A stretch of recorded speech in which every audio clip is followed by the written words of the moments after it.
This conference will now be recorded. The face-to-face was really helpful to get a lot higher bandwidth discussions and a whole lot more covered in that face-to-face meeting. While we were there, Stuart asked an excellent question, which was, what exists now? What can we just use as is, at least, for our first pass? And there are a number of protocols, of course, we've talked about. We've had ones from PCIe, from Intel. We've had the USB. All basically the same. The spiral added the part with some symmetric encryption to speed things along. But they're all essentially the same. And the DTMF one has a whole lot. DTMF and Cerberus both have a lot of the fields defined. So the protocol is very, very specific enough that somebody can implement, right?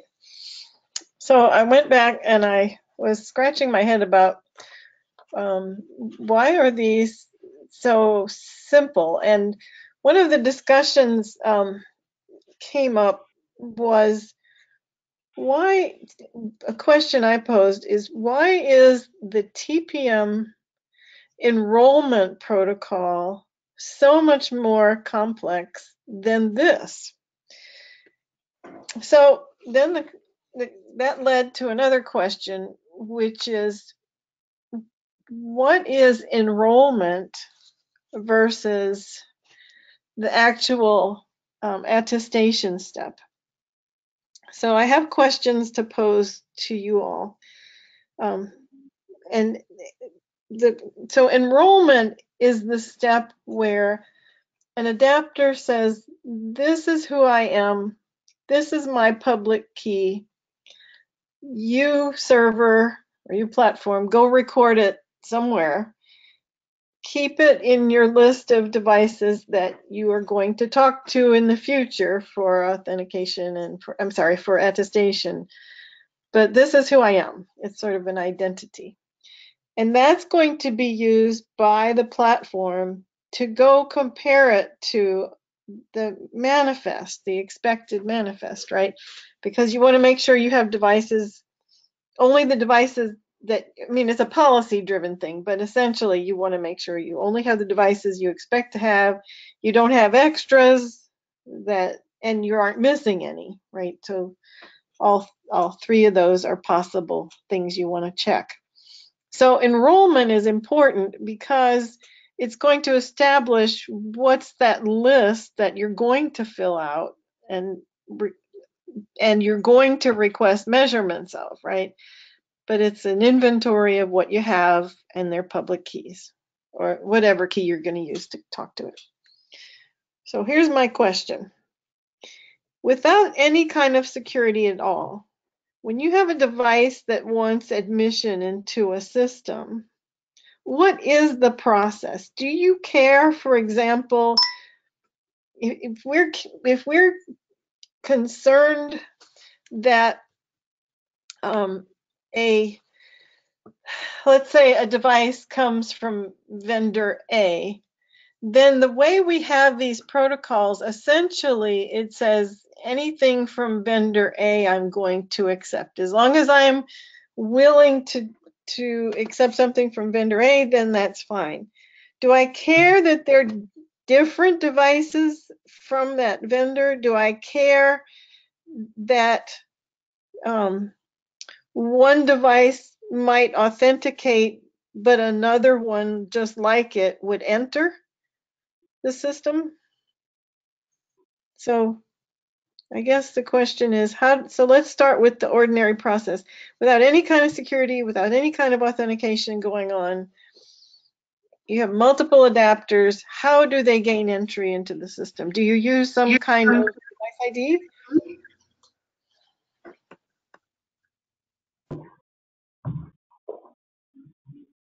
Is it by address? What is the identity of a device right now, prior to having all our our keys and everything else? Do they just go by device address? Address on the bus? Yeah, So it's speaking probably from the a combination of device ID, vendor ID, and bus address. well, Are the we, other thing that's mentioned in the DICE protocol is that the device ID certificate that is built by the device and is combined with the device firmware as well as the UDS effectively, so some random value that's built into the chipset that's unique per device. So that certificate would either be self-signed or signed by the manufacturer as part of manufacturing, right? So in the latter case, then it would be something you could, if you knew the CA root of trust, right, then you could use that as part of onboarding the device, right? But barring that, in the self-signed case, then you would be left with like what Nate was talking about, like verifying the vendor ID, device ID kind of thing on the PCI config space, or some form thereof, right? Looking at measurements of the device firmware or something like that. Yeah. do So we, traditionally, Elaine, when we look back, like pre kind of platform rooted trust era, devices simply weren't authenticated and had very little security intrinsic to them, if any at all. They were essentially addressed by, a combination of maybe they give out firmware version. There's the bus, there's the device ID, there's the bus and the function. And if it's an I2C device, it's got some endpoint address, but there was very little to actually establish trust in the device. They were just inherently trusted because they were in the platform. Obviously, that's not a good security posture. So,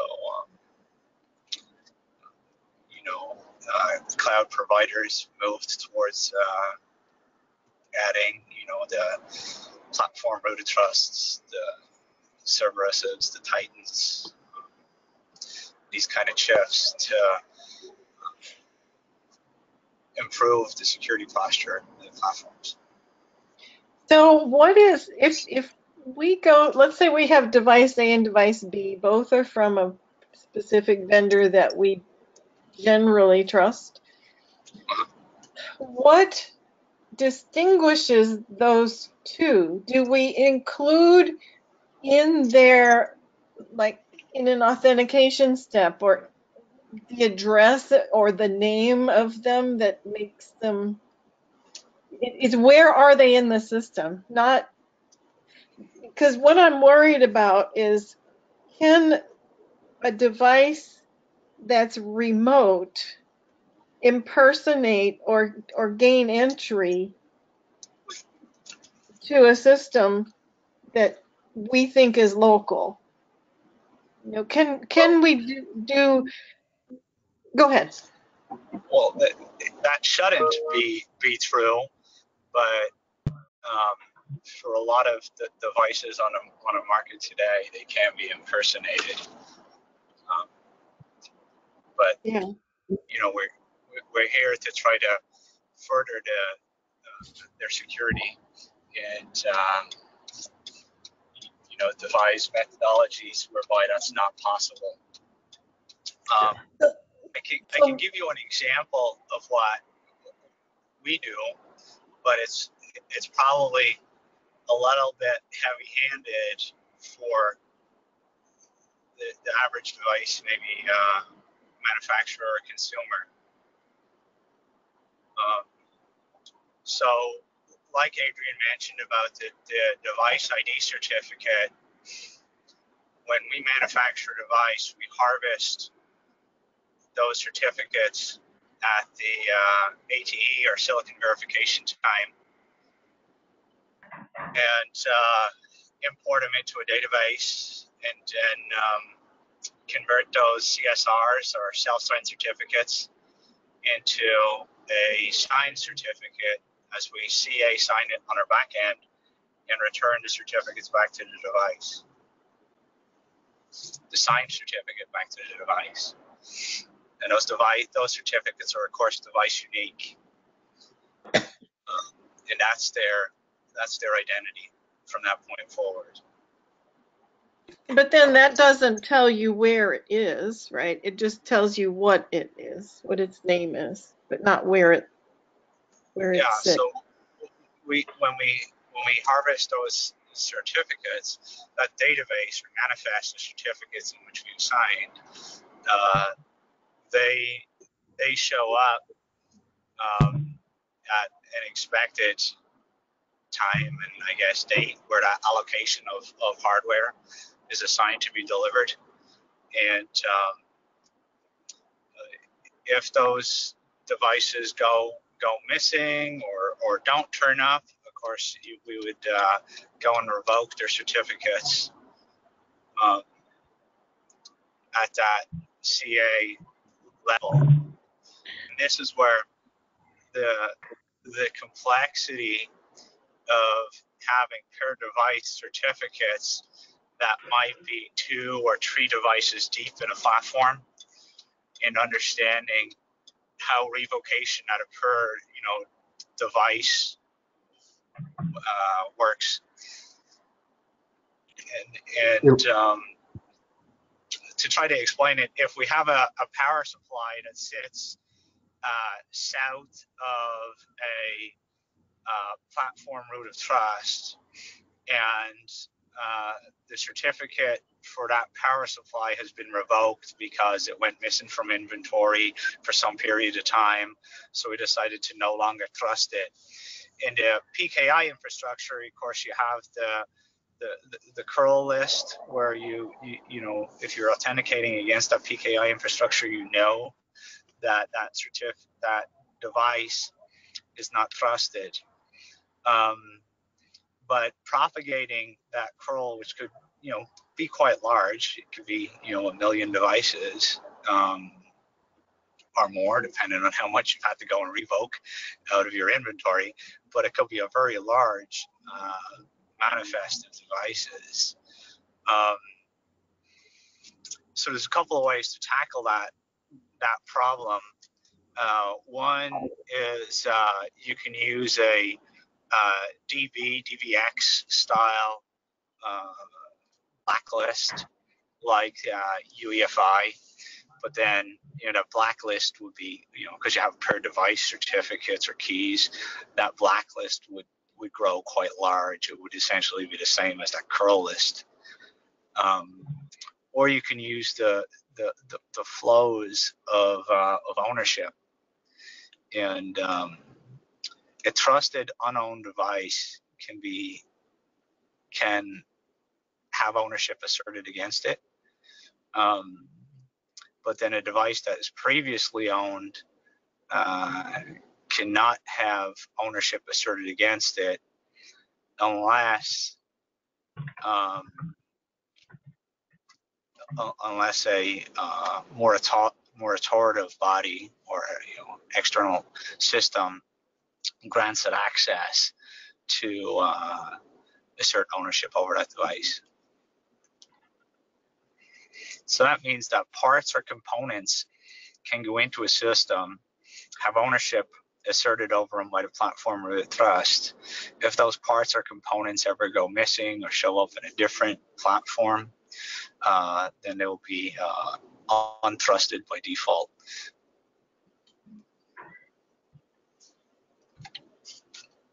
So your platform at some point put some kind of certificate, I guess, into the device that says I own you. Yes, the platform root of trust will essentially come by and extend the device signed certificate by signing it again, and that's a certain ownership over it. So you can have multiple tiers of signature on the certificate. So we just re-endorse the certificate from the platform root of trust. And then if that device shows up in another system, it already has ownership on it, has a foreign signature on it, it's untrusted. Yeah, okay. So then we only have to track systems and our components, the validity of components, to to system integration, where they initially get installed in a platform. So, Elaine, I'm not sure if your question was about whether you can prove that a device is physically present, the device that you're testing is physically present on the board. Yeah, but then what Brian was saying is, Sorry, go ahead.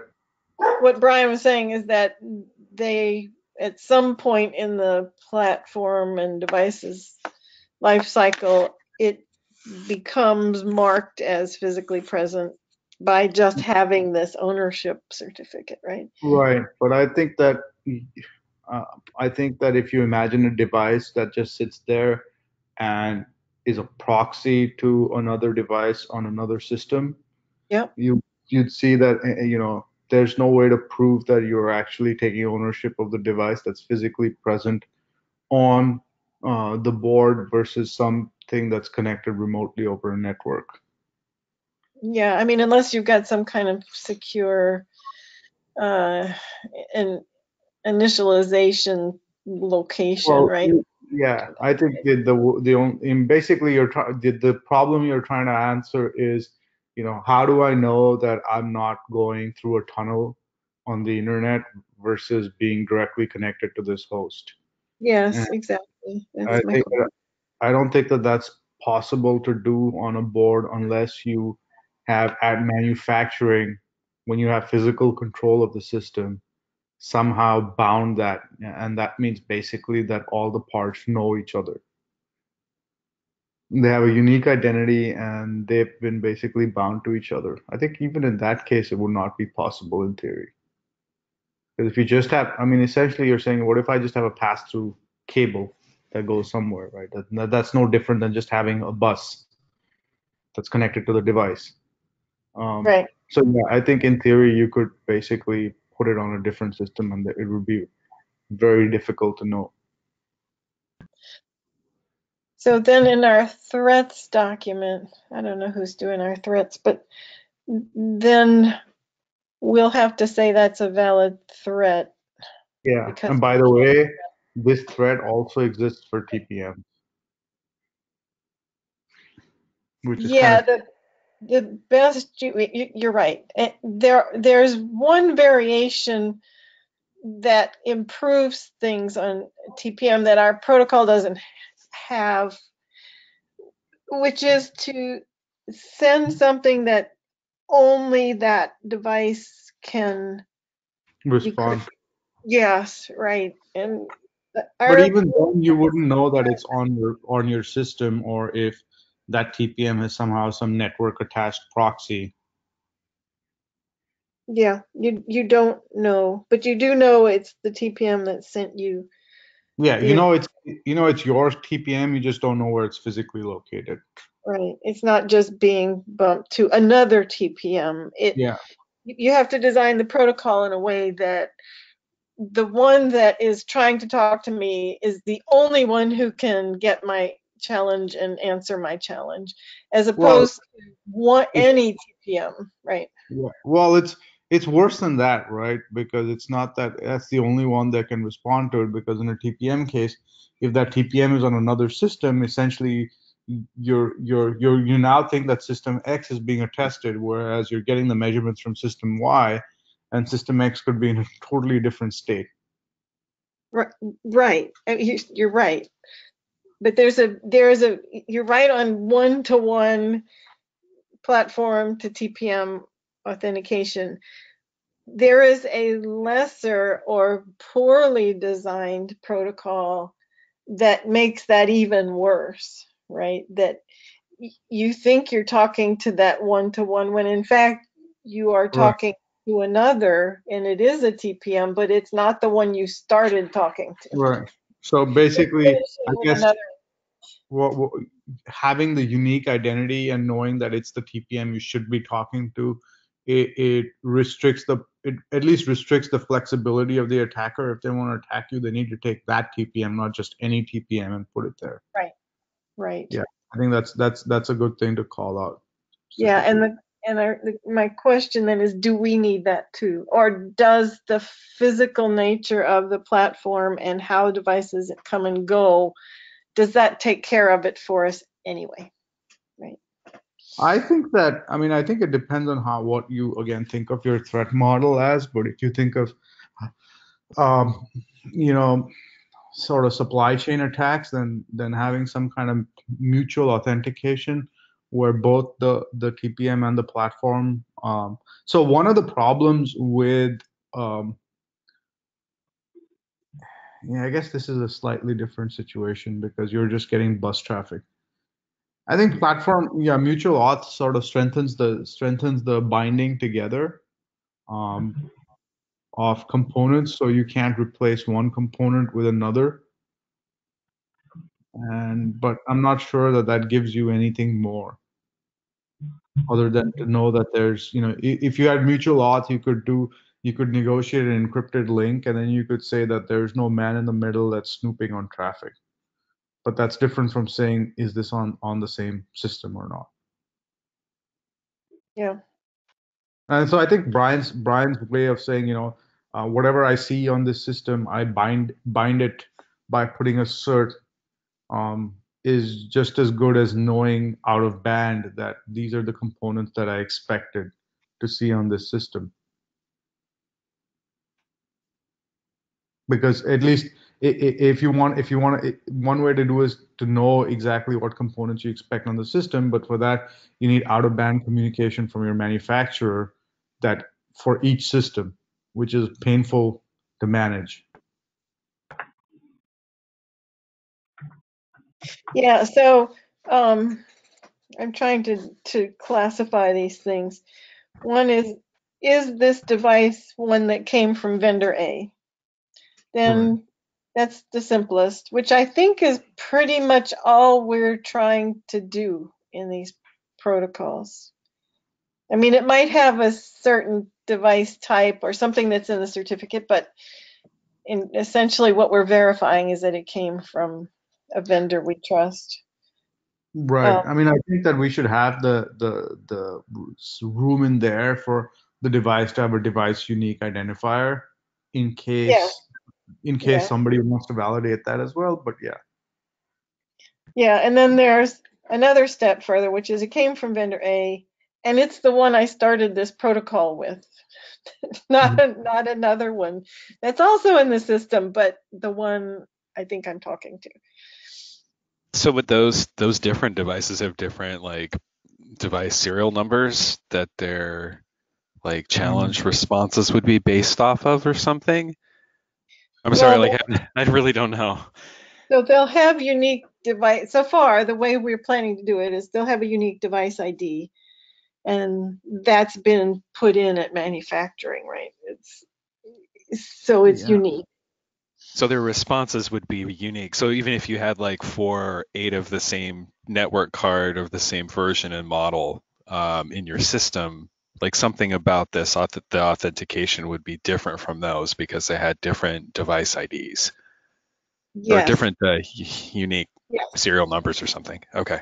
Yes. But we do need to make sure our protocol assures that. That's why I'm asking this question. Do we just care that it came from, vendor A, or do we care that it came to vendor A and I'm still talking to the same one I started talking with? So I think the answer is yes. We want to make sure that it is the unique device, not just any from in that class. Yeah, because let's say we manufacture this system and then it has a problem, we end up having to replace like several of the boards or PCI Express devices in it or something. Like we wouldn't want it to just still work. Like, like we don't want that case to really be transparent, right? We would have to redo this sequence. I don't know. I mean, if you want, any adapters from one vendor of a certain type, you're fine with any of them, right? It doesn't matter. But it depends on our use case, right? I would think that we want the uniqueness, but it might just add a complication we don't need to the protocol. So could we add a requirement on here where for the devices they have a header, a piece of information, a block of identifying information, the device ID, vendor, serial number, etc., and that gets signed by the device manufacturer, and that public certificate with the signature with a a signed cryptographic hash of those identifying pieces of information is included on the device, and then we're able to query that device information as well as a certificate from them, authenticate the certificate to ensure that it comes from a trusted source, and then authenticate the device information such that we can specifically, succinctly, and easily identify every particular device coming from a particular vendor in a unique way. So that brings up I guess the problem, which is in a let's say we've got these 8 adapters, these 8 NIC adapters. If we have the NIC vendor sign that information, then unless the information itself includes some kind of, unless there's some keying or signature or encryption or something based on that uniqueness, then any one of those 8 can pretend to be the others, right? Because they each have their own certificate. You know, I'm from vendor A and you're from vendor A. So I can watch what you're answering, and I can answer just as well because I'm from vendor A, unless the protocol includes something that only you can answer, different from me, right? Well, So but it can't be just data that's echoed back in a certificate. It's got to be an interactive chit chat based on our uniqueness. no, I agree with that. But if if two devices present the exact same information in terms of the same device ID, the same model, the same vendor, the same everything, then something's wrong. If I've queried one device, that device identifier should be unique. I mean that's the idea, is it's unique for it may not be unique from every other device in the system, but it's unique from every other device made by that manufacturer. Yeah, I might be And suppressing your answers, right? I'm not. Your answers are never getting through because I'm evil and I'm taking them. I'm a man in the middle and I'm forwarding them on. So you're just squashed because I won't let your stuff go through because I'm on the same bus. okay. Yeah. Well, I mean, that being the case, you would either have to forge alternative. I mean, there does need to be a challenge response. So once I get that information the first time, from that point forward, I do need to be able to perform some type of a challenge response.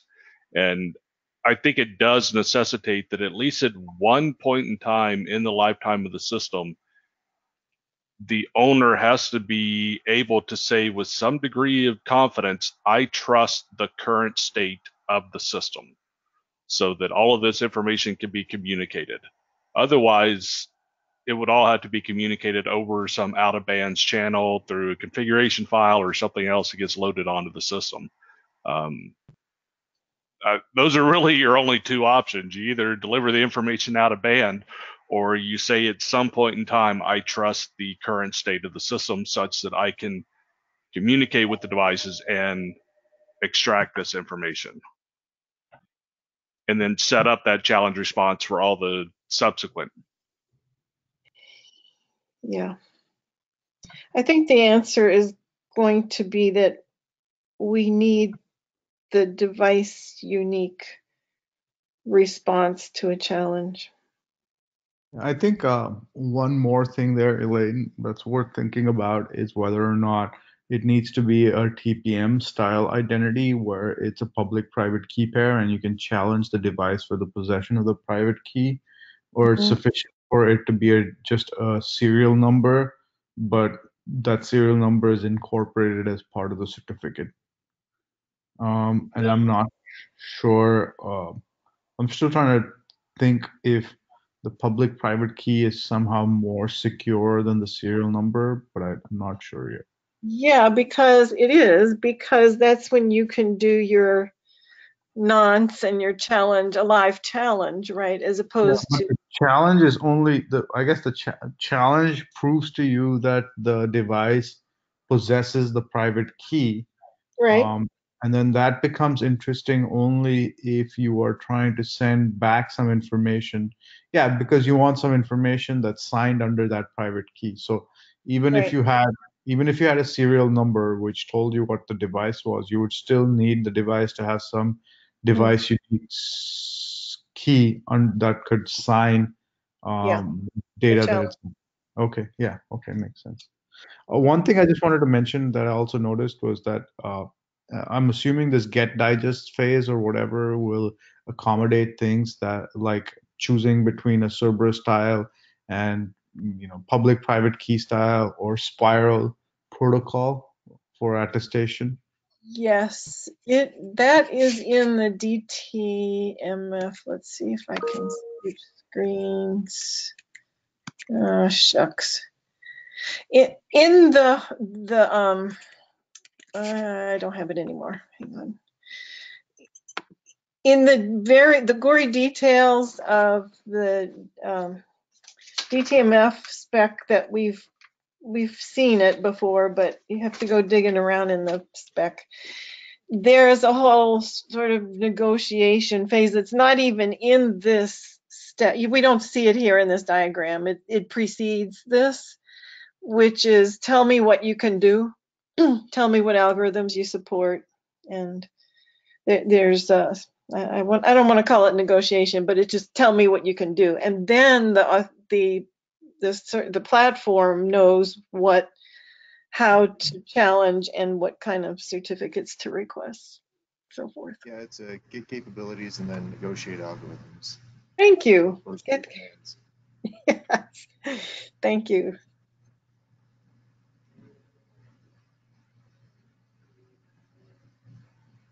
All right, so I think I know what the answer is. I don't particularly like the answer, not from a security point of view, but from a complexity point of view, because what I don't know is how this, I have to go back and read, I think, the DTMF spec again, and if anybody can help me, that would be great, to see how does that handle this challenge and the challenge response, make it very, very specific to the device that gave you the certificates in the first place. How are those connected? Because you wouldn't want one device to give you the certs and another one to do, you don't. The TPM protocols have all of the intricate requirements to make sure that those are linked, that the keys that it gave you are in a specific TPM that started the conversation with you. One of the reasons TPM is complex like that is there's also, they honor the key hygiene, right? Because with keys, for example, in a TPM, you want a key that cannot leave the device, right? It has to be on a TPM and not a software emulator, right? Another thing that it does is in its key hygiene is it says signing keys are different from encryption keys, right? And often your challenges involve encryption, right?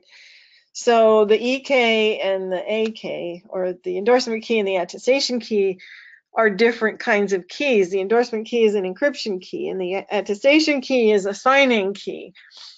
So that's another question about this protocol and the DTMF protocols and USB Type-C. Are they mixing signing and encryption? That I don't know. Maybe somebody else who knows it better can answer. Yeah, I don't think they mix signing in encryption. I think what they do is they essentially establish a like a TLS session, and then they come up with a session encryption key.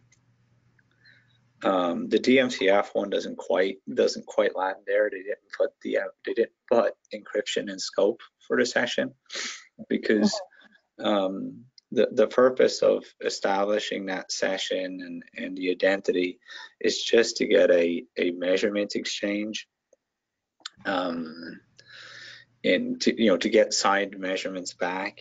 So the measurements aren't secret. So I don't think they have found a purpose yet for the encryption. Yeah, because the separation would be a measurement would be something that's signed, but a challenge response could often be encrypted, right? It could be, and if you want to send key material to a device, you want to be able to have that session encrypted, or if you want to send secrets down to the device, you want to have a method of encryption. I think not having that narrows the usefulness of the protocol, in my opinion. Does the challenge, the specifics of the challenge and what you do with it, are those specified in the Cerberus document? Exactly what is the challenge and how do you respond to it? That's all. I believe so. All right. But sometimes as an implementer, when you write a specification, it might not be as clear as the intent as you implemented. But I think it does. If it doesn't, let me know. But the specification is I think it's called the Cerberus protocol. Something. That specification is what we use. How about in DTMF? The DMTF protocol, they I don't think they've released the 1.0. I think they released a couple of slides on, hey, this is what we're thinking about, to try to solicit feedback. And I don't know if anybody's given feedback. I provided some feedback. But yeah, you've been one of the main sources of feedback for it. Another set of slides is coming. I don't know the exact release date, but I know things are getting close to a release of a refined slide set. Cool. And it really does focus on the on this challenge exchange and then measurements exchange for the first release. As you mentioned, Brian, the encryption work is being pushed to 1.1. Well, my question is there an encryption operation in the challenge response? For signing purposes, yes. All right, so maybe you can point me at just that piece and email me separately. What does the challenge and challenge response look like algorithm-wise? Can you show me how it's calculated? And obviously the measurements are going to be signed operations, so that's not the challenge response is my concern. So, okay. Okay, yeah, I'll see what I can get sent over. Thank you. Elaine, on a Cerberus side, and I believe on the DMTF side too, they adopted a similar flow as to the USB Type-C authentication. The reason that I know that we adopted that is it had a nice way to get the certificate chain, if necessary. Meaning, if you have the chain cached, you don't have to go and, if you have a digest of the chain, you don't have to go and edit. But that was convenient in the protocol. It cut out some some steps that we had tried to achieve in it Right. in an earlier version of the protocol. I put up your protocol, by the way. It's on the screen now. Oh, you did. There we Yeah. go. And we updated those specifications, I think, like a few days ago. I don't know if that's the direct one online, but no, this is that might be an older one. But I think that flow is very much the same. So all of the stuff at the top of the screen, that's the same as USB. It's just the USB stuff. Yeah. This step is the one that I'm worried about right here. The random number, store the nonce, generate the result, all that stuff. This is the one that I'm worrying about. Is this if this is an encryption operation, then that's going to have to be done with an encryption key, which is different than your attestation later on, which is going to be done with an assigning key. Yeah, so it depends on the protocol that you're using. If you're using, the RSA certs or the RSA keys, then that method has some, public key encryption. If you're using, so we support both RSA and ECDHE.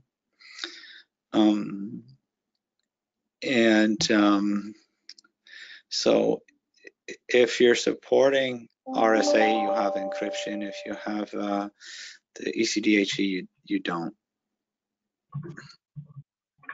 And we tried to explain that in the text. I don't know whether it's super clear. So because you'll see like if RSA, if ECDHE.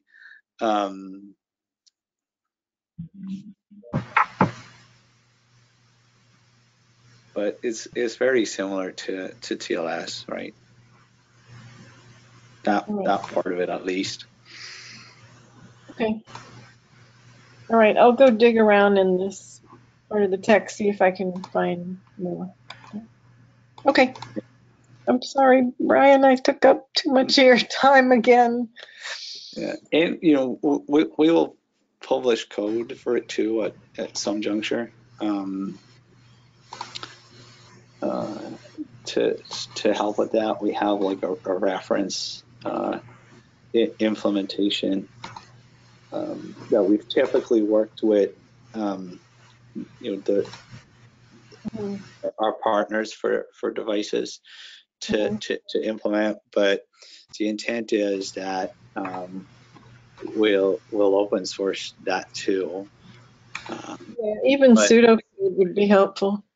Yeah, one of the things we like to is I think the option for spiral, and we don't want to overly complex the protocol, so looking at how to put the spiral flow in the same protocol is what we're currently looking at. We don't have any spiral devices or devices that support spiral, but we do have devices that don't have any storage, and even some of the smaller microprocessors that don't have a lot of SRAM, looking to keep their requirements down in terms of payload size, and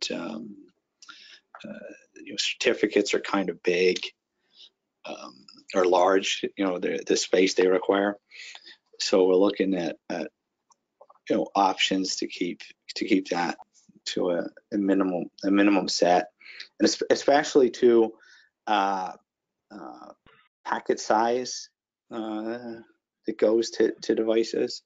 We've bumped up against some constraints on packet size.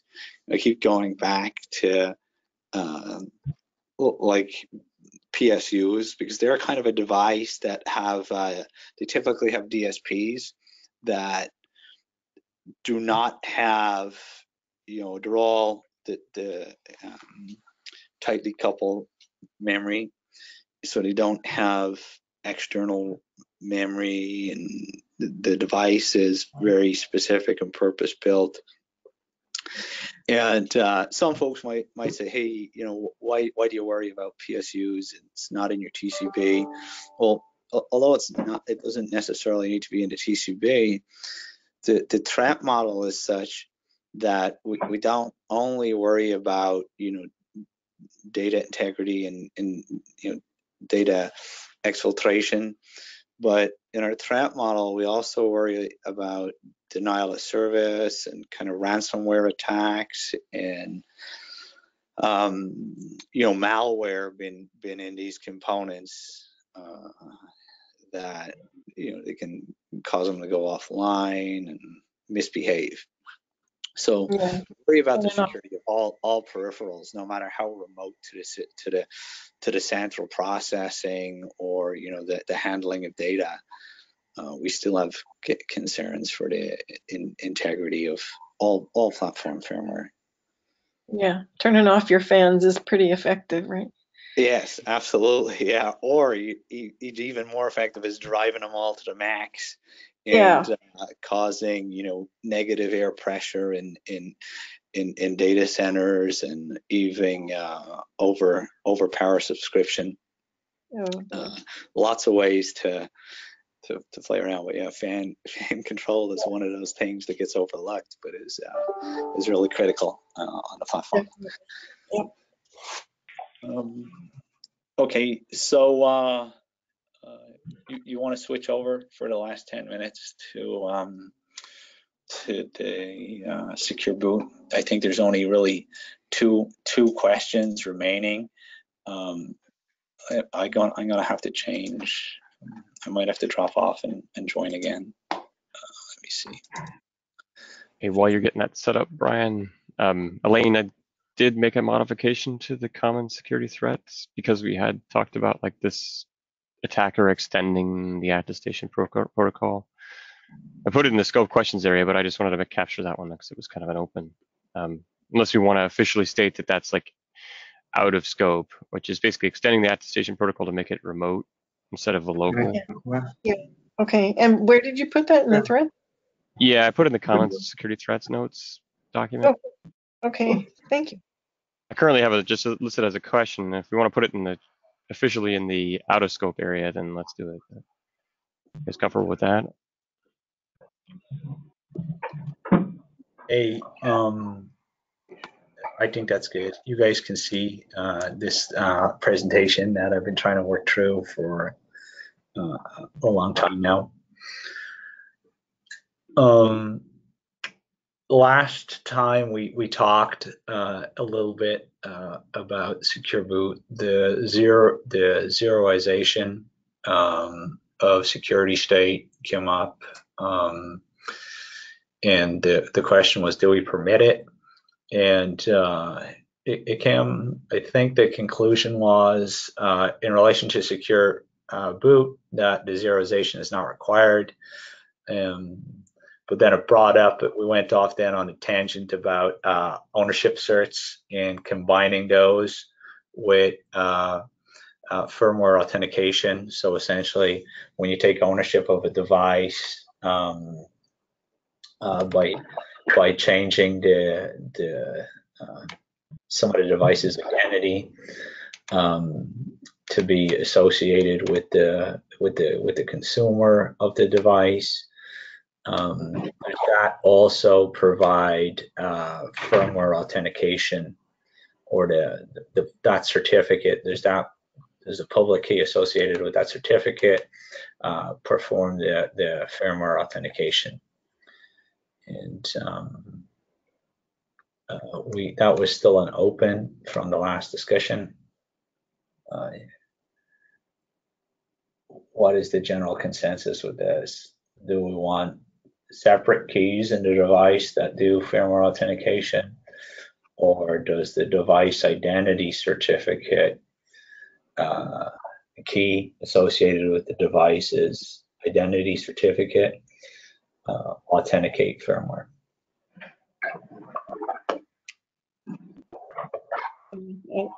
My position is that the owner is the one that authenticates the firmware. Others may vary. So then the ownership certificate is what's authenticating firmware, Yeah. but then that's not device unique, right?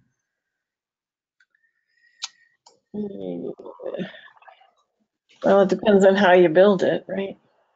But generally, yeah, you couldn't because you have to sign. You don't want to sign every single device's firmware separately.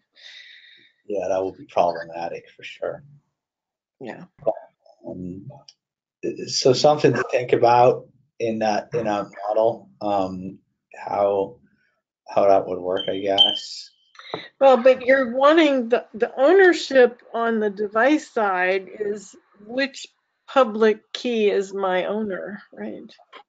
So those aren't unique. No, This, but the certificate for the device's identity is.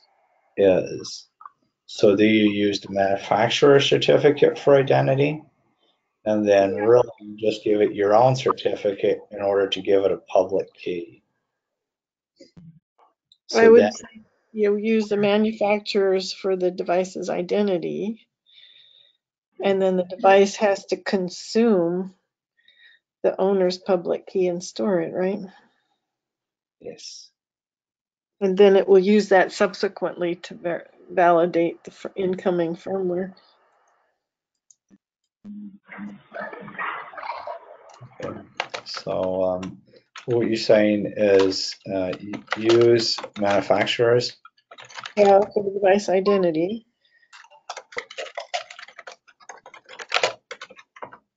Okay, and then use owners for firmware verification.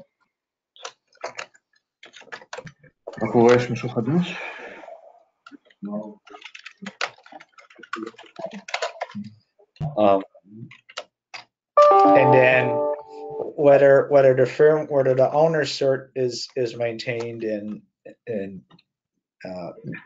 mutable or immutable storage is kind of irrelevant, right? Or it's orthogonal, I would say, to this as opposed to irrelevant. It has to be protected wherever it is because bad guys would like to put their owners' certs in, right? But the cert that's protecting it is the manufacturer cert. The manufacturer doesn't know who the owner is yet, right? But the manufacturer No. is what protects the owner cert, right? No, the owner's cert has his own CA and its own hierarchy. Okay, let me change it then from cert. The manufacturer certificate protects the owner's public key. No, it's not related to the owner at all. So what prevents you from changing the owner's public key in the device? Well, your firmware is going to have to manage that, right? What if let's say the firmware gets compromised? It's got some vulnerability in it, Stack Overflow, and somebody compromises the firmware. Can they take ownership of the device? Well, it depends on what the compromise is, right? I mean, there's so many ways to try to do that, you know. If you're some devices, right, you'd have your owner and then you can't ever change it. Like you put it in and it's there forever. If you have a device that's going to allow changes, updating the owners, then you'd have to have the current owner change it to the next owner, or you have some other way that says, you know, I don't know what it is, physical presence or whatever it is, that says, well, I'm going to stomp on everything and I'm just going to change the owner. In one of the things that Ben mentioned at the face-to-face was that he likes devices that have an owner that doesn't change. And if you want to change your owner, you change devices, swap a new device. Yeah. So like there's sorry, just for sorry. I hate to complicate this, but this might be very device specific. You know, we own storage devices, and if we were to allow something like this, we wouldn't. I mean, our company would go away, quite frankly. So we take it very seriously, but I can't speak for every device on the system. So I mean that's just another factor is what are these devices? Yeah, in your case, then you have one owner and it never changes. Yes. Exactly. Yep. Right. So that kind of comes to the next question: is do we require transfer of ownership? I don't see how we can require it. So then it's an optional thing. Yeah. Right. It's just like Ari says, it's dependent on the device. I mean, in the other group at Face to Face, in the Open Systems firmware, they were pretty adamant that even from an ecological and recycling point of view, you need to be able to resell these devices, right? And if you can't take ownership in some way, then you just have to crush them, right? You can't, yeah.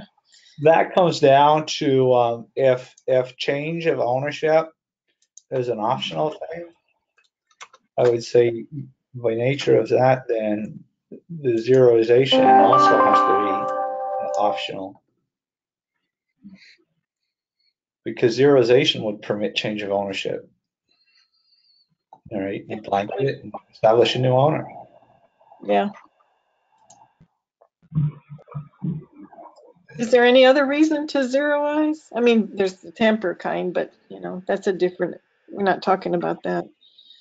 Yeah, that's the only other one. Maybe the other one is for the RMA scenario, which is kind of, to me, is just another use case for the tamper one.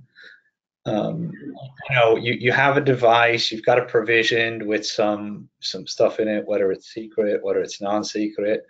You want to return it back because it's to the manufacturer because it's defective. So you want to maybe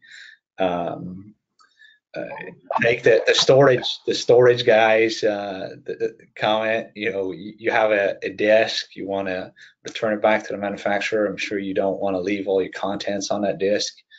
So you probably have to go through some cleansing process. I think that might be the same for other devices too that have some whether it's data or security settings in there. You may want to have a method for returning it back to defaults.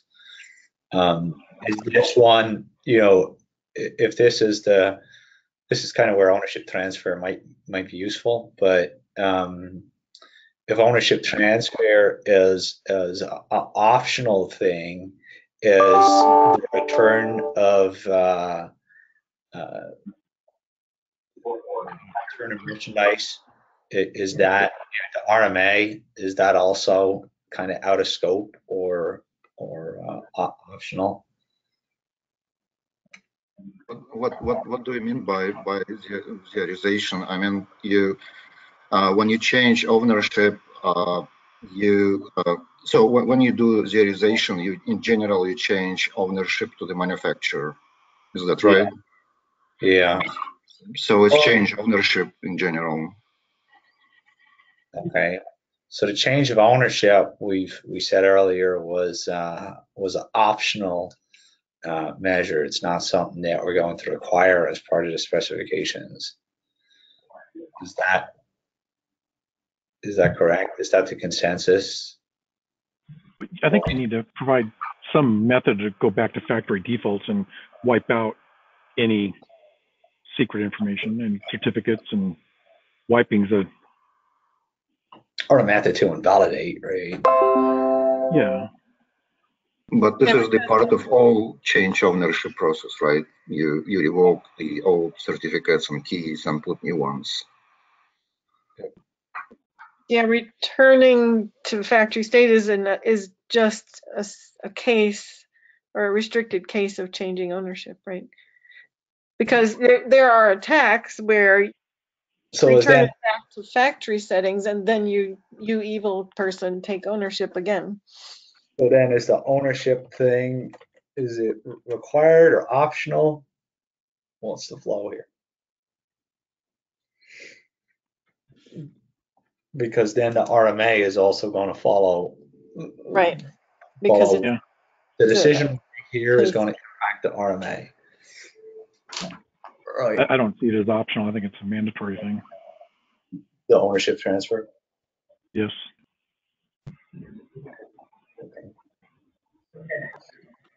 I've always considered going back to factory defaults and then reprovisioning, which normally requires physical presence.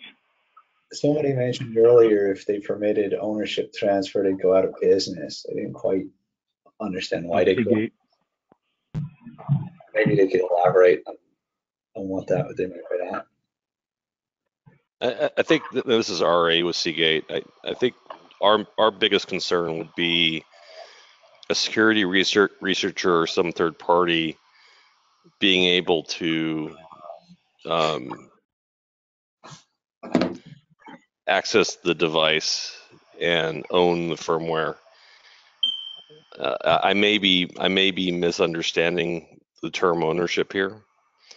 If you're just talking about a trusted cert, that's different.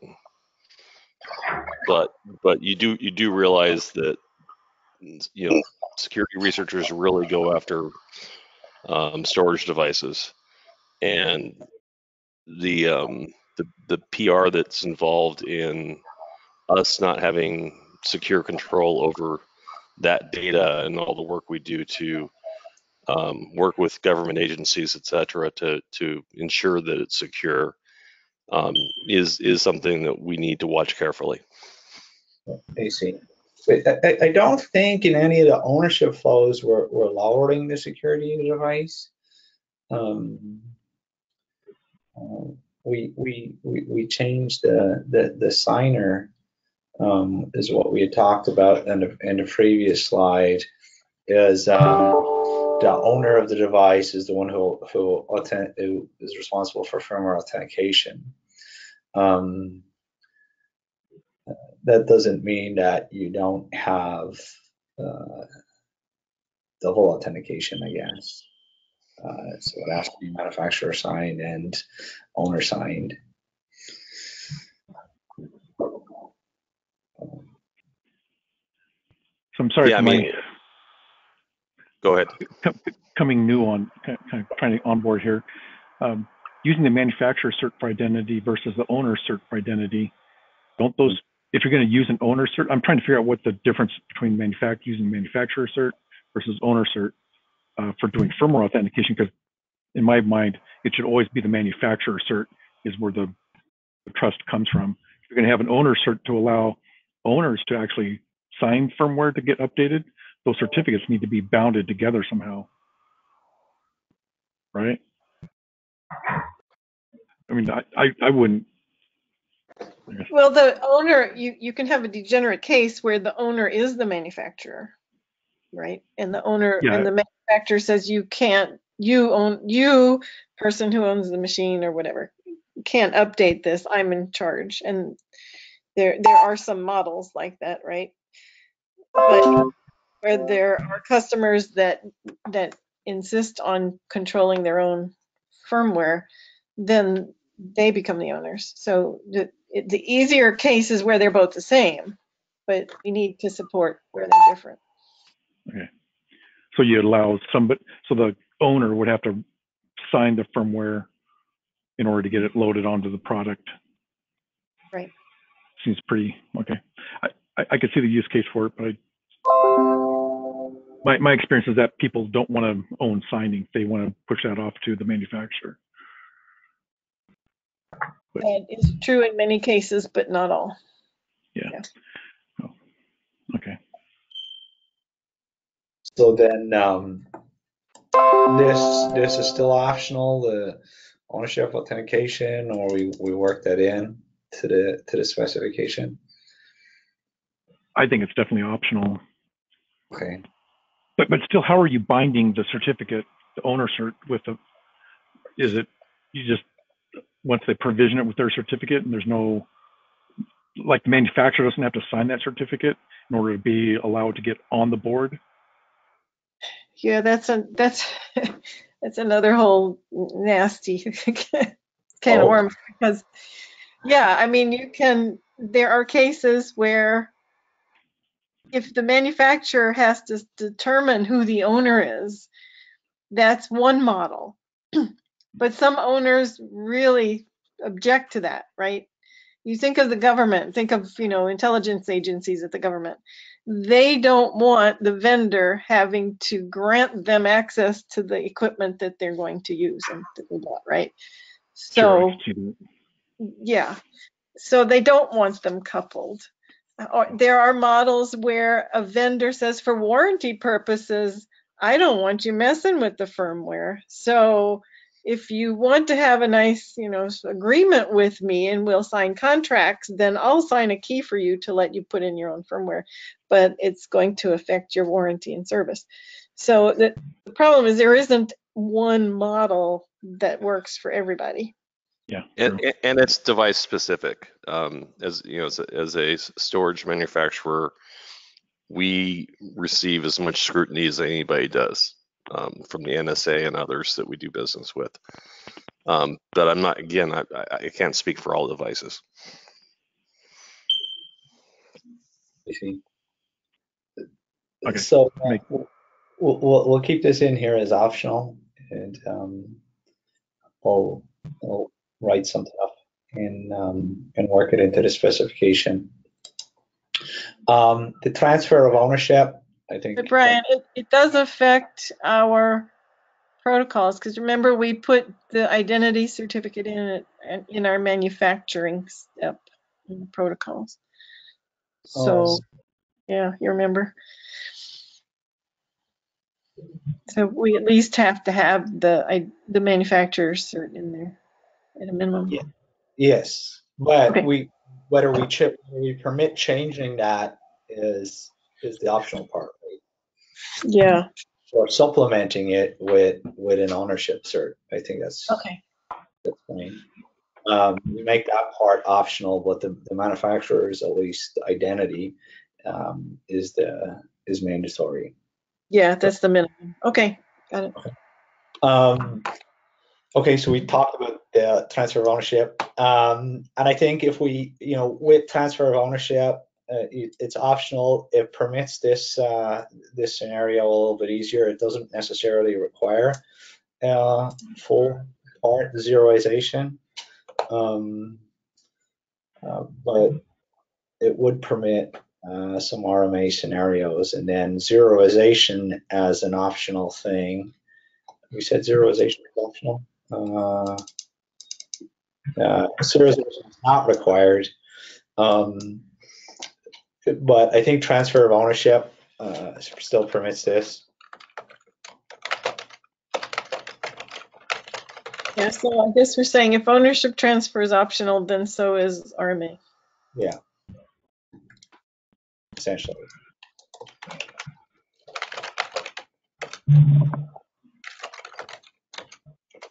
Okay, and then last thing was, this is a can of worms here then. Key revocation. This one's quick. Okay, so key revocation. With ownership, the revocation is you just change the owner again. If the device gets taken through ownership, then it's kind of is it a hard luck scenario? With transfer of ownership, if the transfer of ownership flow is mutable, does it leave the opportunity for a device where there's some vulnerability in firmware for the device to get maliciously taken, in that somebody is able to manipulate current firmware to change ownership to certificate state control, and then take control of the device permanently. That is an attack vector, right? In this example of revocation, does that mean somebody's telling the device that the owner is no longer its owner? Or is that the manufacturer? I think this can, revocation can be different. What about the manufacturer's certificate or keys? Is there revocation at that level? So if you have an ownership transfer, the manufacturer's original key for permitting that flow, if they get compromised, can be revoked. And then as we step back down through it, where do we permit revocation, and where do we limit it?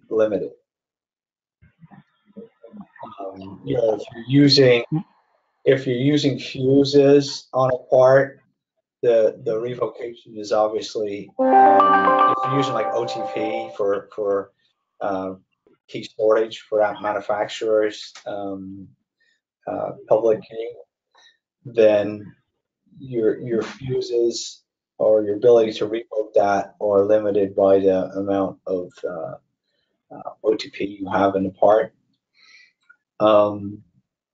If it's not some immutable storage, are we open to the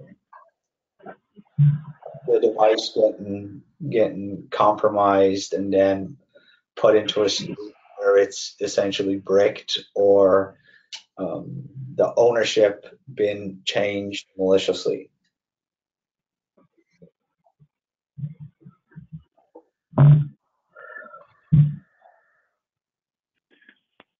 My take on it is that every key should be revocable.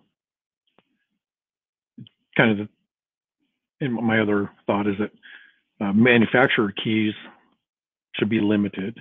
Actually, I think all of them should be limited. Manufacturer keys should have a small limit, like a 3 is what pops in my head. Where owner keys, that's going to happen probably more often. It should probably be a little bit more. And my thought is be anywhere from 5 to 10, depending on the device.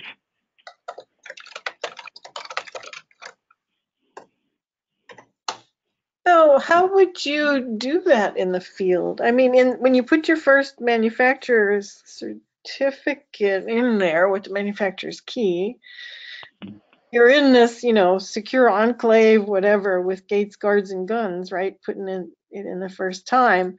Once it's out in the field, how would you do that? Unless you've had you had a bunch of them or a few of them stored already in there, and you just advance to the next one.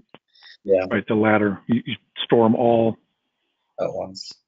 Yeah, at once, because then you burn them. If one got compromised, you burn them.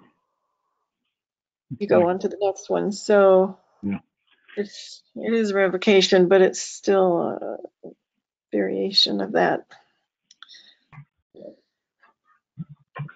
Yeah, I think that is probably the safest way to do it, is to generate keys from different HSM sources, and fuse them into the part, and then if a key gets compromised somehow, then you move to the next key. Yeah. I think leave the opportunity for keys to be fused later. It goes back to a change of ownership flow.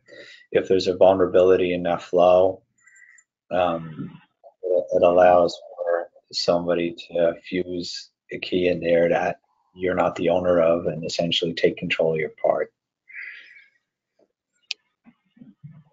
Yeah, with flexibility comes insecurities, right? Yeah, you can't have your cake and eat it. That's right. So, what are the guidelines we put around this? What are your thoughts? We'll have a couple of different options. We allow anything goes, like today.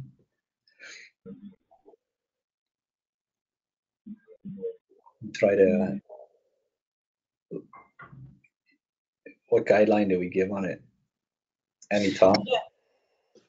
Yeah, the question, are we doing a requirement or a recommendation? Yeah. I think it would be really hard to make it a requirement on some folks. As we went through some of the ownership stuff, I think even making that a hard requirement as opposed to recommendation is tough with some concerns. But I'm okay with doing either one. How we do it is probably a little bit more restrictive, but. So these are shoulds, Ben. This is the recommendation. It should do this. Yeah. What was the difference between a should and a shall? The shall is a must. I see. Should is a recommendation, and there's may, which is totally optional. Okay.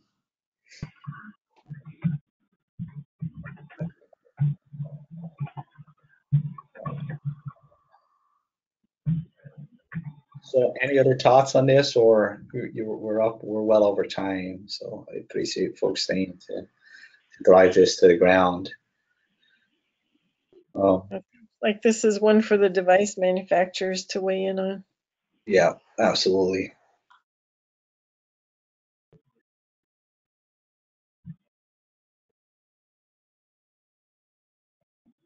Yeah, I think I have all kinds of thoughts, but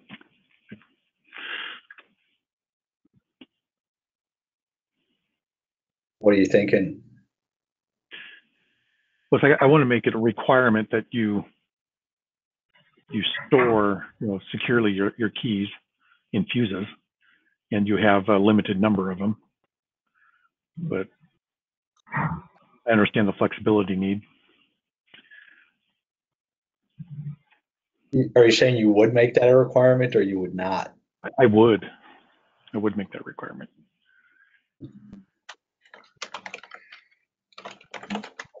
Yeah, remember we can't mandate the technology of fuses, but something equivalent. Exactly, right.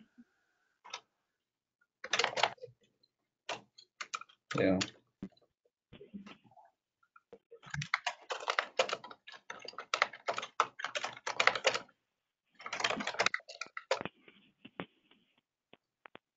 Yeah. Okay. Are we good with that? We'll make it a requirement.